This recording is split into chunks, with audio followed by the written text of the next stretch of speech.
Agua, tierra, fuego, aire. Hace mucho tiempo las 4 naciones vivían en armonía, pero todo cambió cuando la Nación del Fuego atacó. Solo el avatar maestro de los 4 elementos podía detenerlo, pero cuando el mundo más lo necesitaba, desapareció. Pasaron 100 años y Katara y Sokka encontraron al nuevo avatar, un maestro aire llamado Aang, y aunque sus habilidades para controlar el aire eran grandiosas, tenía mucho que aprender antes de poder salvar al mundo. Y todos sabemos que Aang podía lograrlo, y de hecho, volvió a lograrlo con esta película llamada Avatar Aang The Last Airbender. ¿Y cómo es que a años de que haya terminado la serie madre, a años de que haya terminado la leyenda de Korra y teniendo en puerta a la serie de los 7 refugios, este universo se haya convertido en uno de los más relevantes no solo del medio animado, sino de todo el mundo del cine y la televisión? Quédate porque hoy lo descubrimos en Fuera de Foco.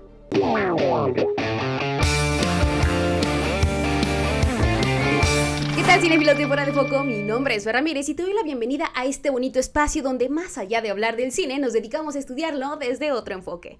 Y hoy te quiero contar que corrí el año 2005 cuando fui al rancho de mis abuelos, agarré un palo de escoba, le puse papel china y quise hacer un planeador como el de Aang, logrando simplemente romperme el hocico, saltar de una piedra altísima, rasparme las rodillas y quedarme con un miedo permanente a las alturas. ¡Solo abre los dedos! ¡Me caeré! ¡Ese es el punto, Dewey! ¡Solo no pienses! ¡Solo hazlo! ¡Suéltate! ¡No! ¡Ay, por amor de Dios! ¡Suelta esa cuerda y ya ven a cenar! Pero necia como soy, en ese momento yo dije, tal vez no soy una maestra del aire, tal vez lo mío es la tierra. Pero viendo el lodo en el que aterricé dije, quizá esto tampoco es lo mío. Y mi lógica me dijo, quizá el fuego control es lo tuyo, hasta que me quemé los dedos por andar jugando con la cera de la vela. Pero lo más triste quizá fue después creer que podía tener el agua control y perder una competencia de natación frente a todos mis compañeros de la primaria. Fue humillante. Así que dije, mira, tal vez el chiste de Avatar no es la parte de controlar los elementos, aunque estaría padre, sino entender realmente lo que quiere decir su universo, sus personajes y las grandes lecciones enterradas debajo de esta increíble animación. Ya sabes, entre túneles secretos, tazas de té de jazmín y solsticios y cometas. En ese momento dejé de intentar ser el avatar y me puse a hacer lo que mejor sé hacer, que es sobreanalizar los medios que consumo. Y bueno, siendo muy honesta, esto fue hasta como la 5ª vez que vi la serie, porque pues naturalmente a los 8 años no iba a analizar la historia de esa manera. Pero conforme más crezco y más se expande el universo de Avatar, más relevantes me parecen las historias de estos personajes, sus viajes y lo que hay tanto en el plano terrenal como en el mundo espiritual. Este video, sí, es un análisis de lo que hay detrás de Avatar y lo que la sigue siendo una de las historias más relevantes de nuestros tiempos. Pero también pretendo usar uno de estos capítulos para hacer un espacio de crítica y una especie de mini review a la última película Avatar Aang, pensando en si cumple las expectativas de los fans, cumple con la vara impuesta por su propio universo, y lo más importante de todo, ¿debió estrenar en cines y no en streaming? Lo averiguaremos. Parte 1. Avatar, la cara de la guerra. No es secreto que Avatar posee un world building o una construcción de un mundo bastante rico y a la vez magníficamente simplificado. Y es que no me dejarás mentir, es muy fácil saber qué personajes pertenecen a qué nación. Si uno viene de la Nación del Fuego e incluso si vienen de la tribu del Agua del Sur o de la del Norte. Y es que la manera en la que sus personajes se desenvuelven dentro de este universo está tan bien definida desde el momento de su diseño, pero también a través de sus movimientos y estilos de pelea, que es casi como si lo tuvieras todo dentro de un tablero de juego o dentro de un videojuego. Algo así como si quisieras jugar Monopoly y te dijeran que te toca hacer el dedal porque tu primo agarró otra vez el coche y no te lo va a prestar. Algo así.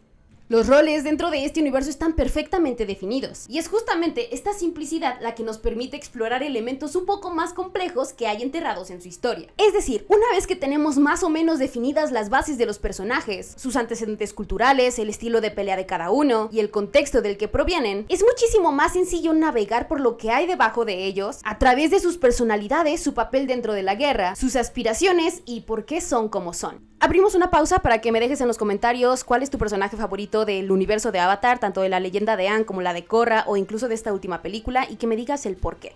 De mis favoritos, y se me hace también uno de los personajes más complejos e interesantes, tendría a Azula. Y también a Zuko, pero más a Azula. ¿Qué personaje tan bárbaro? Continuemos. Y es que precisamente una de las cosas más interesantes de este universo es el estudio de sus personajes, donde podemos jugar tanto con la inocencia viviendo en un estado en guerra, pero donde también la parte del crecimiento y enfrentarse a las consecuencias de sus propias elecciones para aprender y evolucionar son algo crítico tanto para el viaje individual de sus personajes como para la trama general de la historia. Fer, dices muchas palabras pero no te entiendo en lo absoluto. Déjame explicarte. Siempre ha sido muy obvia la manera en la que Avatar pretende retratar a la guerra y el impacto de esta en diferentes generaciones. Los abusos autoritarios, el totalitarismo, la pérdida, la invasión y demás. Esto viéndolo desde el cuadro más grande de la historia. No obstante, llevándolo de lo general a lo particular, cuando hablamos de un personaje como Aang, es nuestro trabajo como audiencia vivir a través de sus ojos la responsabilidad con la que carga y el aprendizaje que lo empuja a madurar no solo como Avatar, sino como persona. Por otro lado, también es muy interesante ver el reflejo de esto a través de los ojos de Zuko, un personaje que se ve más cómodo dentro de la esfera de conflicto al haber nacido prácticamente bajo este dominio, y quien en afán de recuperar su honor y enorgullecer a su padre, también sufre las consecuencias de su arrogancia, pero quien, empujado por este mismo rechazo, termina encontrando su propio camino. Y ambos personajes crecen a gran escala a lo largo de la serie. Por un lado, Aang tiene que asumir la responsabilidad de ser quien resuelva los conflictos entre las naciones, y ser quien restaure la paz del mundo. Ya sabes, una tarea cualquiera para un niño de 12 años. Sin embargo, es aprendiendo las diferentes culturas, las diferentes formas de manejar los elementos, y conectando con personas de todas y cada una de estas naciones que finalmente encuentra el balance para cumplir con su misión. Por otro lado, y por eso es uno de mis favoritos, Zuko tiene que aprender a dejar ir la parte del orgullo. Aceptar sus errores y también en algún momento comenzar a construir su identidad más allá de lo que la Nación del Fuego le ha impuesto. Entender el realmente por qué quiere cazar a Aang y quién es más allá de la misión que le encomendó su padre. Es decir, ¿qué pasa si no regresa a casa? ¿Y qué pasa si no restaura el honor del cual fue despojado? Estos estudios de personajes vistos a través de los ojos de adolescentes no solo nos dejan ver la crudeza dentro del gran universo de Avatar, sino de nuestro propio mundo. Es decir, cuáles son las consecuencias de arrastrar a los niños hacia la guerra, el impacto en la personalidad de los soldados, y la manera en que la vida de un personaje, su identidad, familia, hogar y contexto cultural puede ser destruido por razones ajenas a ellos. Algo así como lo que viven Sokka y Katara, quienes han visto a su familia y a su tribu sufrir a manos de la Nación del Fuego mientras son todavía niños. A lo largo de la serie madre, el retrato de la guerra parte desde el viaje de sus protagonistas a una crítica más dura hacia otro tipo de participantes dentro del conflicto. Desde la ignorancia y el control de Ba Sing Se, el genocidio de los nómadas del aire, la opresión del reino tierra y la esclavitud de los mismos, y hasta la búsqueda por romper el ciclo de violencia y encontrar alternativas para dar fin a la guerra. No obstante, lo que ha hecho que la serie se sostenga como un universo riquísimo, no es solo que su propia guerra termine, sino que a través de capítulos posteriores nos demos cuenta que el problema regresa de maneras diferentes y quizá un poco más sutiles, buscando entender que el poder es una constante que pervierte a las personas y que su destrucción es cíclica. Y por esto mismo, el Avatar es un ciclo que nunca puede terminar. Capítulo 2. El ciclo del Avatar. Este capítulo se llama El ciclo del Avatar, o como a mí me gusta decirlo, En defensa de Korra. Siento que a su estreno la leyenda de Korra generó un montón de reacciones diferentes y no todas de ellas fueron positivas. Partiendo porque en alguno de sus episodios el ciclo del Avatar y por ende la conexión con sus vidas pasadas se rompe, cosa que muchos espectadores señalaron como una de las razones por las cuales Korra no es digna sucesora de Aang. Sin embargo, para mí, creo que esta es precisamente una de las razones por las cuales Korra es uno de los personajes más valiosos dentro de este universo, donde la vemos enfrentarse a la idea de que la guerra no es un peligro frontal, sino un mal latente y algo constante que viene de formas mucho más discretas y por lo tanto más peligrosas. Y es que no hay mayor peligro dentro de un ecosistema de paz que el sentirse confiado y creer que todo es perfecto y que no hay un solo problema por resolver. O si no, pregúntenle a los de Ba Sing Se. Korra se enfrenta a una delicada capa de hielo, donde el egoísmo, la búsqueda por el poder, el control y la riqueza no son necesariamente brutales, sino un juego de ajedrez mucho más pensado y por lo tanto más peligroso. Asimismo, siempre se me hizo muy interesante cómo este universo optó por empujar a sus personajes a una era donde sí han habido avances tecnológicos, y donde vemos la evolución de la sociedad a ser un formato de engranaje más complejo, donde las naciones ya no funcionan como separado, sino como un todo, y donde aunque algunas cosas ya fueron resueltas, otras todavía permanecen sueltas. Y no es que el personaje tenga la culpa de que la sociedad y la paz colapsen. Al contrario, creo que es un espejo muy natural de nuestra propia sociedad, donde precisamente estamos atados a una violencia cíclica que cambia de forma y que sigue hiriendo a personas en todo el mundo como si no hubiéramos aprendido nada. De hecho, que el universo de Korra colapse no es una crítica a que el personaje sea incapaz de sostenerlo, sino una crítica a nosotros como humanidad y lo difícil que es para nosotros mantener estable ese punto de armonía al que tanto nos costó llegar. Y por lo mismo, salto a Avatar Aang The Last Airbender, la cual es una joya narrativa. Parte 3, Avatar Aang The Last Airbender y la lección jamás aprendida. Empezando por la parte crítica de esta película, diré que esta cinta debió estrenar en cines y no en Paramount Plus. Porque no solo es una belleza visual en 2D que nos recuerda que la animación tiene el poder de crear mundos y darnos una experiencia única que live action jamás podría replicar, sino que siento que presenta una de las tramas más importantes dentro del universo de Avatar. Una que además suma una capa extra a la crítica hacia la guerra, el conflicto, la venganza y la opresión. En esta película, Aang se topa con los Denied o los negados, no estoy muy segura de cómo la llamaron en español, un estirpe de buscadores sin habilidades de control de los elementos que están en busca de una reliquia que, más adelante, descubrimos podría darles habilidades de aire control, cosa que también serviría para la misión personal de Aang, es decir, evitar la extinción definitiva de los nómadas del aire. En el viaje se encuentra con la figura preservada de Taga, quien a través de la reliquia obtuvo habilidades para controlar el aire y quien, consumido por el trauma de la exterminación de su gente, busca restaurar la supremacía de los nómadas del aire a costa de someter a las otras naciones. Quizá una de las cosas más valiosas de esta película es cómo cambia la perspectiva que tenemos de los nómadas del aire hasta este punto. Nómadas. Donde siento que todo este tiempo los hemos visto dentro de una burbuja perfecta, inocente y repleta de sabiduría, para más bien en su lugar mostrarnos que siguen siendo personas, con defectos y quienes también pueden sucumbir a las fuerzas del conflicto. Y es que Taga no quiere necesariamente a su gente de vuelta, sino un ejército con el cual vengarlos. La dualidad de estos personajes y cómo se refleja la misión a través de los ojos de este personaje y de Aang hacen de este capítulo un paréntesis bien interesante después de los sucesos de la serie original, donde la evolución no es necesariamente un aprendizaje lineal, sino una serie de caídas y un espacio donde el equilibrio aún es muy frágil. Así entonces, Avatar Aang hace eco con nuestros propios instantes en la historia, donde a pesar de las guerras por las que ya hemos pasado, seguimos viendo a gente sufrir a manos de sus líderes, pero también a quienes, cegados por conflictos pasados, no lo piensan dos veces antes de oprimir a otros. Tristemente, el ciclo del Avatar es un ciclo necesario, porque el ciclo de la guerra es constante y no termina del todo. Y por eso hacemos una pausa para decir que a esta película le damos 4 estrellas y media de 5. Y ahora sí, vamos con la última parte de este análisis. Capítulo 4, o pequeño apéndice, Avatar y su propia guerra dentro de la animación. Me gusta mucho abordar la parte de las narrativas y cómo una serie animada puede realmente hacer una crítica a algo tan denso. Especialmente cuando dirías, ¡ay, es un producto de Nickelodeon! No obstante, fuera de la riqueza en su trama, para mí Avatar es una de las evidencias más fuertes sobre el poder de la animación. Suena un poco cursi, pero sí, el poder de la animación. Creo que hemos pasado por un gran salto evolutivo en lo que a técnicas de animación respecta y lo que se puede hacer mezclando 2D y 3D, o donde cada efecto existe para encantar al ojo de la audiencia y cumplir así un objetivo estético que no se ha visto antes. Sin embargo, algo que siempre voy a admirar de Avatar, y es algo que decíamos en un principio, es la simpleza que hay detrás de la serie y en este momento detrás de la película. Y sí, ver cómo se ha mantenido fiel a ello y a este estilo 2D, pero no por ello limitándose y decir, nada más puedo llegar hasta aquí, sino realmente ofreciéndonos algo visualmente precioso. La verdad es que desde su concepción, para mí es fantástico que esta historia se haya mantenido tan bien documentada, estudiada y bocetada. Por ejemplo, con la manera en la que sus formas de pelea son inspiradas por técnicas de Basuansang para los nómadas del aire, el Tai Chi para el agua control, la fuerza en la tierra control que se inspira del Hong-Gar y la volatilidad y dinamismo del Shaolin para el fuego control. Es decir, cada elemento está pensado de una manera tan específica que al traducir los movimientos de un aspecto real, traducidos a la animación, no solo te ofrecen un espectáculo maravilloso de maniobras y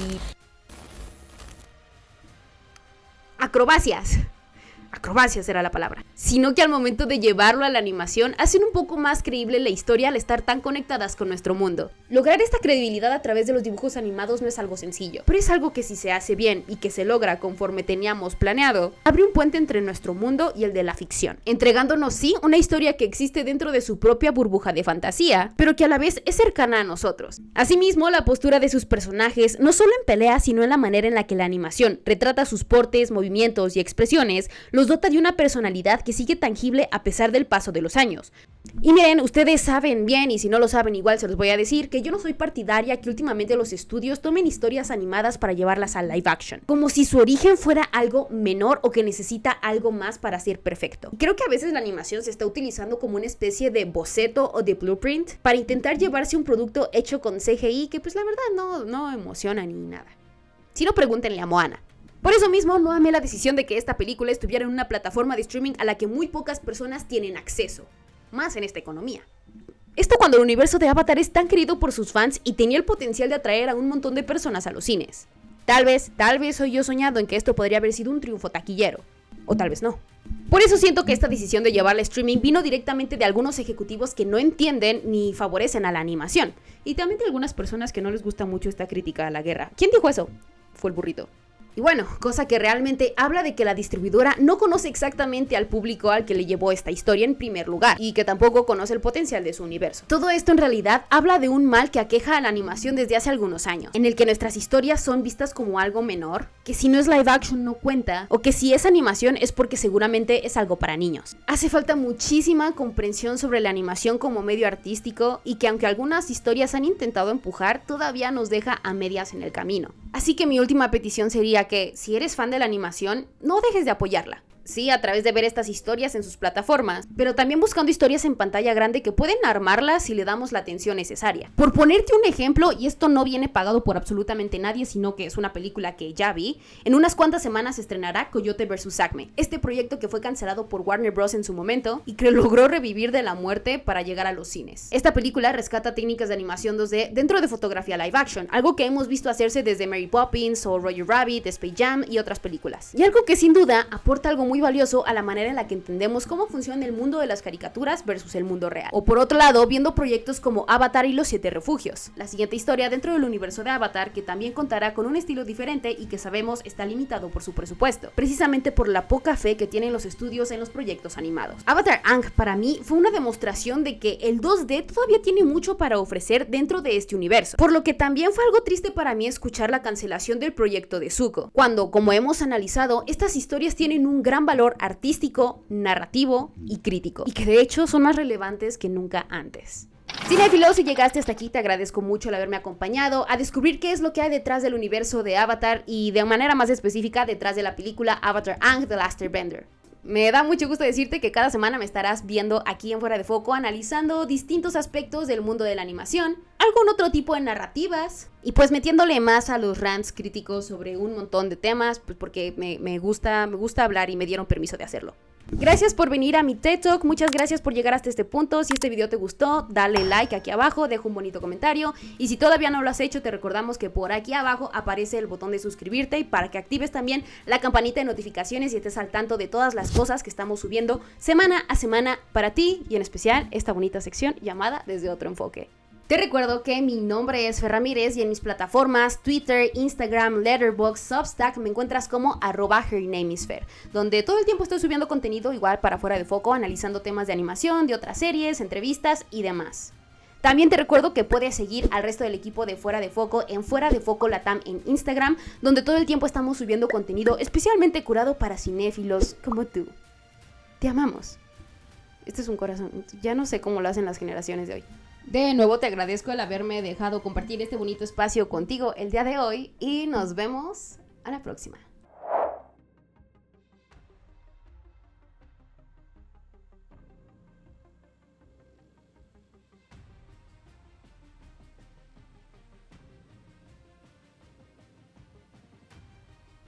Me encanta tener un micrófono así porque me siento como dando una conferencia o estando en el karaoke. Secret Tunnel.